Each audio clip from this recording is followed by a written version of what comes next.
Hello, everyone. Welcome to Down the Dopamine Hole. My name is Dr. Amy Guertin. Amy's fine. A little bit about me, if you don't know. I have a doctorate in psychology. I have been in this field for a really long time, like decades. I am ADHD, so I have a tendency to get very excited about learning, and I love really random subjects. But because I've been in psychology for so long, I also have a tendency to tie everything back into some type of psychological concept because that's what I know. So I very often will watch something at night or will be reading something at night, and I'll come across something that makes me think, is that true? I'll pause what I'm watching or I'll stop what I'm reading and I'll open up another tab on my computer and I start doing research. And when I do research like peer review, medical journal type of research. And that research tends to lead me to more research, which tends to lead me to more research. And ultimately, I end up tying that back into some type of a psychological concept because that's what I know. And that kind of started the whole idea of this podcast because I know that there's a lot of other people out there that love random information too. I was watching something and somebody said something about Hitler's Parkinsonism. And I said, wait, is that true? And apparently this is something that a lot of people know. I did not. But of course I had to go into not only is that true, but if that's true, what information do we have about it? How do we know about it? All of that. And then that just kind of put me down the whole rabbit hole, which ended up leading me to the name of this podcast, which is Down the Dopamine Hole. Because we all know that with people with ADHD, we kind of strive for those dopamine hits. And for me, that's learning. So here we go. 1918, which was the last year of World War II, for those of you who are really bad with history, Hitler was hospitalized for mustard gas exposure, and it caused temporary blindness. Little side note here, though. After he regained his sight, he was then told by a pastor that Germany had been defeated. And he again suffered temporary blindness. But this is what researchers called hysterical blindness because there was no physical cause for this. It was a psychological cause. And that right there probably should have been a little clue as to his mental stability, the fact that he wasn't completely psychologically stable, but, I digress. Why is this important? Why is this whole mustard gas exposure important? Because it's theorized, and this isn't a totally agreed upon theory among researchers, but it is theorized that this hospital stay exposed Hitler to what's called von Economo's, I'm sure I'm pronouncing that wrong, so please forgive me if I am, encephalitis, or what's called encephalitis lethargica, or sleeping sickness. Encephalitis, by the way, just happens whenever anything causes the brain to swell. And of course, we know that brain swelling, not a good thing. This leads to something, of course, that caused me to go down this jaunt down the dopamine hole. And that is the fact that it's widely believed that Hitler had post-encephalitic Parkinsonism. So I was like, wait, what? Like I said, you may have all heard this before. I had not. So of course, middle of the night, I had to do my research. All of the research for this can be found below. There's also a website, downthedopaminehole.com. And all of the research for any of the podcasts that I'm going to do also can be found on that website. Or if you don't want to go read journal articles, there are little videos on there too. But if you don't want to read journal articles, and I completely understand because they are pretty difficult to read, you can just completely believe me that my hyperfixation demands that I completely understand the absolute truth, or at least as much of the truth as we know. You can't handle the truth! And all of the complete details of anything. And those of you who are neurodivergent completely understand that. Moving on. There's basically two causes of Parkinson's. The first is what they call idiopathic Parkinson's, which basically means that there's no specific cause. There's also what they call post-encephalitic Parkinson's, which is specifically due to brain swelling due to a virus. There's a lot of symptoms that they have in common, but post-encephalitic tends to happen a little bit earlier in life, whereas idiopathic Parkinson's tends to happen a little bit later in life. They do share a lot of the symptoms, not completely the same, but this is where a lot of the debate comes in. So there's a lot of debate as to what kind of Parkinson's Hitler had, and it's not completely agreed upon as to the type of Parkinson's that he had. So I just want to let you know, not complete agreement in the research. Apparently, though, even at the beginning of World War II, so that's 1939 to 1945 for Germany, and then 1941 to 1945 for the US. Again, for those of you that are bad with history, no worries, we don't judge. But even at the beginning of World War II, Hitler had a ton of Parkinson's symptoms. Mostly, he showed what's called hypomobility on his left side, which means that he wasn't able to move his left arm or his left leg in the same way that he could move his right side. By the end of the war, he had a noticeable tremor in his left hand, and his gait was obviously off. It was kind of more shuffly, and this was due to the movement issues in his left legs. Films and photographs often show that Hitler would hold his left arm behind his back, or he would often hold his belt with his left arm, or he would hold something in his left hand, which helped to either stop the tremors or it would help to kind of mask the tremors. His movements were slowed, his posture was stooped, and his speech was sometimes slurred, and his handwriting over time became completely illegible. So just like, wow, how is all of this not common knowledge? But then you have to keep in mind that most things at that time weren't common knowledge because we didn't have the media coverage that we have today. You have to remember, too, that Roosevelt was in a wheelchair, and most people had no idea, to the point where the press was even threatened that if they posted any pictures or took any pictures of Roosevelt in a wheelchair, there would be consequences. If the Secret Service saw any press taking pictures of Roosevelt in his wheelchair, they would physically take their camera, take the film out of the camera, and then give them their camera back. So they learned really quickly that they weren't supposed to do that, and they couldn't do that, and they couldn't get away with doing that. So it's not super surprising to learn that Hitler's Parkinsonism wasn't widely known. So at the end of the war, Hitler died by suicide. And before anyone talks about anything regarding that, I'm not going to deal in conspiracy theories. I'm not going to deal in urban legends. I'm only going to deal with historical records. We are going to go with, on April 30th, 1945, Hitler committed suicide. That's what we're going with.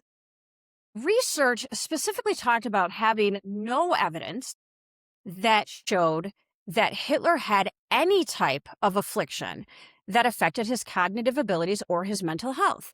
So there's no simple answer for his behavior. And that kind of brings us to the Nuremberg Trials.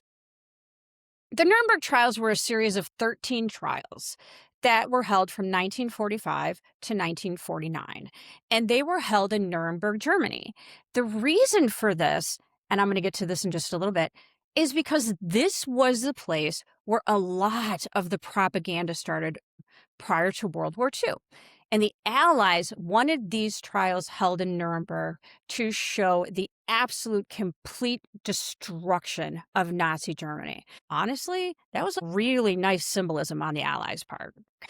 So there were several objectives of the Nuremberg trials. One was obviously to prosecute Nazi war criminals. And they did a really good job at that. There were two stages or groupings, if you will, of the Nuremberg trials. The first trial, or the first grouping of trials, was called the Major War Criminals Trial, and it was held in 1945 and 1946. 24 of the most important and influential of the Nazi leaders were tried. And rather than jury trials, the defendants were tried by an international tribunal made up of one judge from each of the 4 Allied nations. For those of you that are bad with history, that would include the US, Great Britain, the Soviet Union, and China. Of the 24 defendants, 1 died by suicide prior to the trial. 3 were found not guilty, 12 were sentenced to death, and the remaining 9 were given prison sentences between 10 years and life. Of the 12 that were sentenced to death, only 10 were actually executed. One died by suicide the night before the execution, and another, who was sentenced in absentia, was never found. The 12 other Nuremberg trials, or the second grouping, if you will, of Nuremberg trials, were called the subsequent Nuremberg trials. And as opposed to the major war criminals trial, the subsequent Nuremberg trials were all held in front of U.S. military tribunals made up of American judges. So the first of the subsequent trials tried the prevalent doctors and lawyers in the Nazi regime. The first trial tried 23 doctors who were primarily responsible for medical experiments on concentration camp inmates and the prisoners of war. The experiments were awful. I mean, awful. And they were often described as testing for the, quote, limitations of the human endurance, unquote. The doctors claimed that they were just following orders. Of the 23 doctors, 7 were acquitted, 5 were sentenced to execution and were executed, and the other 11 were sentenced to long prison sentences.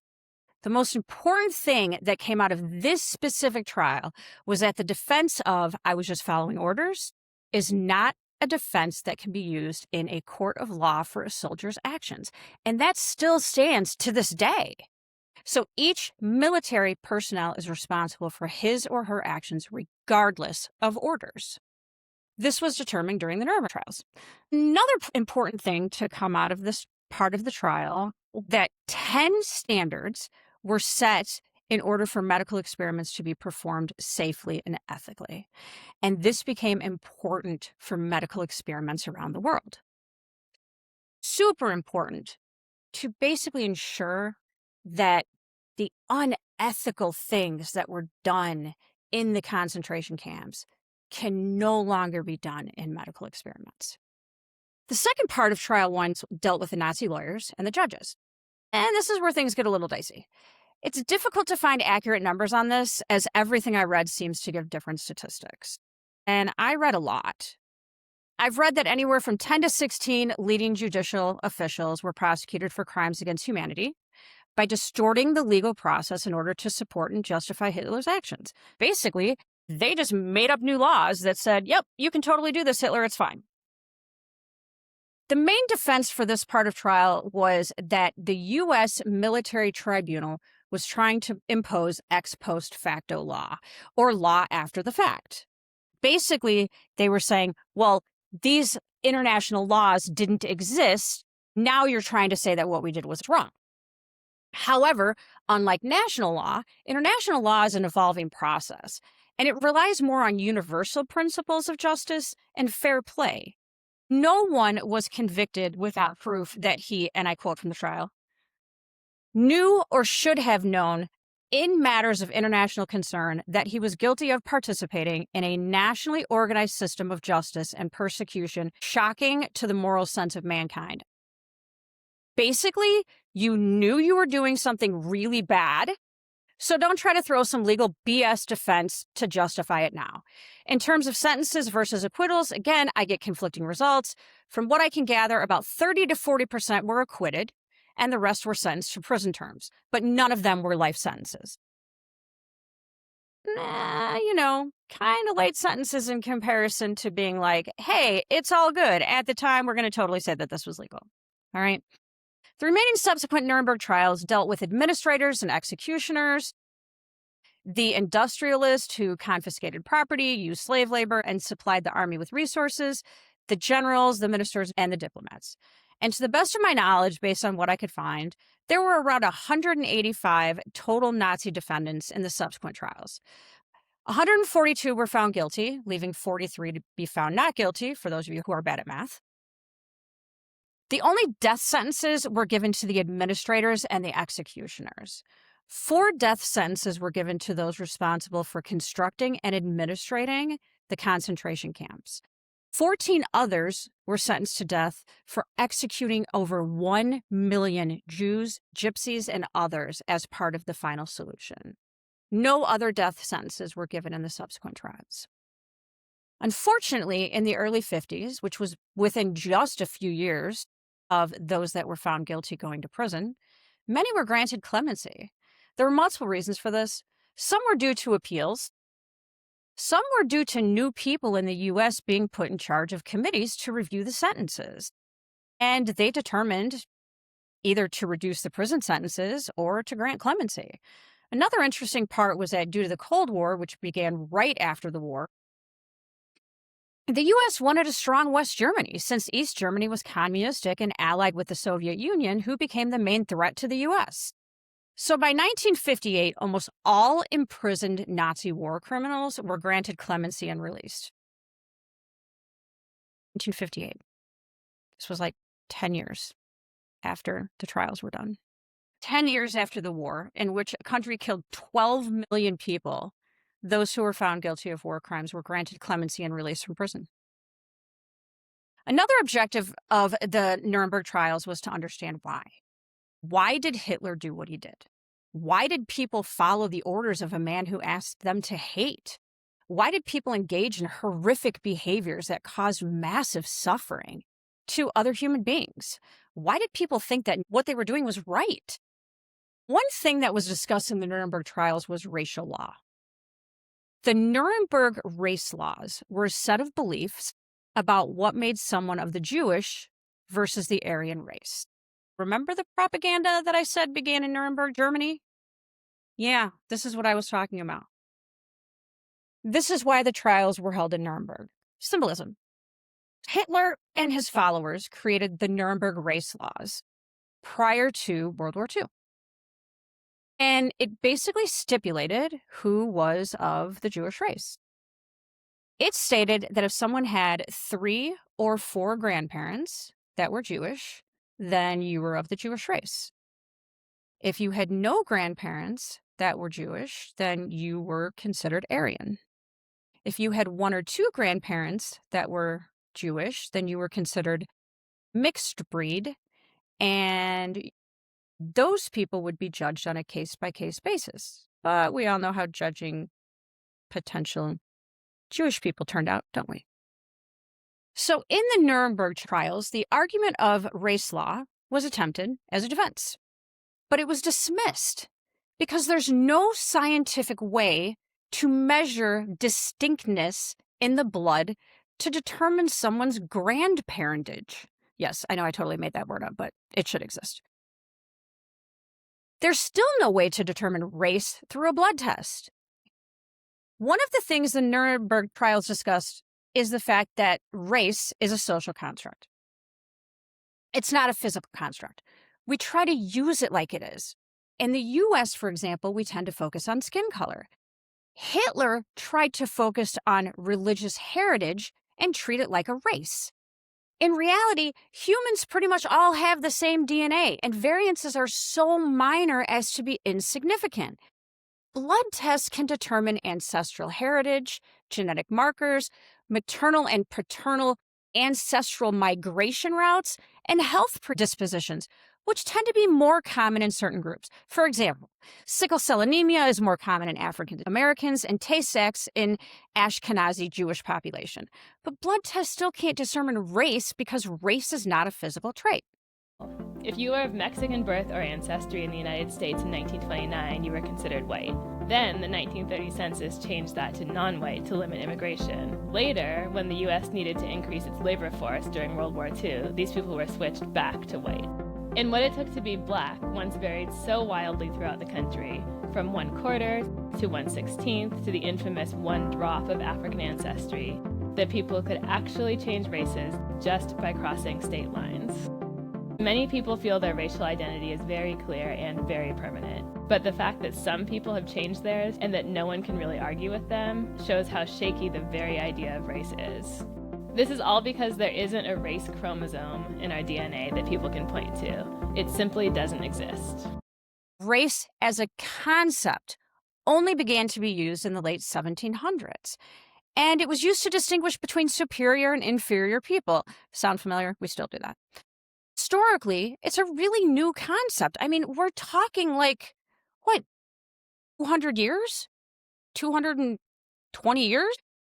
When we talk about different groups of people, it's more accurate to talk about culture than it is to talk about race. People who share a culture tend to have more in common than people who share racial similarities. And now we tie everything back to a psychological concept, which is culture. Culture, as opposed to race, involves all of the things that bring us together as a group. It involves things that help us to define who we are. It allows us to make sense of the world. Yes, culture is hard to define because it encompasses so many things. So, let me give you examples. Culture consists of things like shared attitudes and beliefs, traditions, customs, rituals, religion, music and art, holidays, and a million other things that you share with your group. It's all of the things that make you belong. Do we often share culture with people that look like us? Yes. Do we always? No. Do we share culture with everyone that looks like us? Also, no. That's why race and culture are not interchangeable concepts. Culture is vital for our well-being. Engaging in the creative aspects of our culture, like art and music, can lower stress. There's reasons why we listen to music to lower our stress levels. Being connected to our culture can increase happiness. It gives our life meaning. Being aware of our culture helps us to be more aware of ourselves, which we call self-awareness. Self-awareness helps with everything from regulating our moods to having more successful relationships. Culture helps us to create bonds, which strengthens support system, and it improves communication, and it improves mental health. Having strong bonds with other people tends to improve your odds of success, not just interpersonally, but financially. Knowing about your culture allows you to preserve your culture, which helps maintain a stable identity, and it can also allow you to help your kids build their identity too. Research says that, hey, are you paying attention? If you're daydreaming, go back to it in a minute. Regular participation in cultural activities has the most significant impact on overall well-being. So now let's get to the part we've all been waiting for, the part of the title that's the most controversial. I love controversial. So why do we have Black History Month and not White History Month? Believe it or not, this one's actually pretty easy. Because Black is a culture. It's not just a skin color. If you don't believe me, think about everything I just explained about culture. Shared traditions, food, music, ritual, holidays, everything that allows one to feel a part of a group. Black is a culture. You are 100% allowed to celebrate your culture. You are 100% allowed to be proud of your culture. I encourage people to celebrate their culture. I encourage people to know and preserve their culture. Culture keeps us connected to one another. It's what allows us to have a support system. It's extremely psychologically healthy. What you don't get to do is celebrate your skin color because you didn't do anything to get that. That was chance. You didn't do anything to maintain that. You don't get to be proud of that because you didn't earn it. But your culture involves effort and history. But wait. I can just hear a lot of white people protesting. Please don't, because I'll win this one. Why can't I be proud of my culture? Why can't I celebrate my culture? You do. And here are just some examples. Irish people get St. Patrick's Day. Scottish people get Tartan Day. French people get Mardi Gras. German people get Oktoberfest. The Germans, Polish, Italians, Russians, Irish, and Greeks get Heritage or History Months. I really don't want to hear it from any of you. Norwegians get Norwegian Heritage Day. The Welsh get a Welsh Language and Music Appreciation Day. The French also get a Heritage Month and a French Culture Week that are at different times than Mardi Gras. God, French, y'all are greedy. The Finnish get Finnish Culture Day. The Amish and Dutch get regional celebrations, and the Serbians even get Christmas in January. So the next time you think, why don't I get a White History Month? You do. And some of you even get more than a month. That's all I have for today. Thank you so much for spending your valuable time with me. My goal is to put out content every Sunday. If you like what you saw or listened to, please subscribe so you can be notified when new content comes out. I hope you learned something new and enjoyed your time down the dopamine hole. Be safe, take care of yourself, be happy, and most importantly, keep it weird.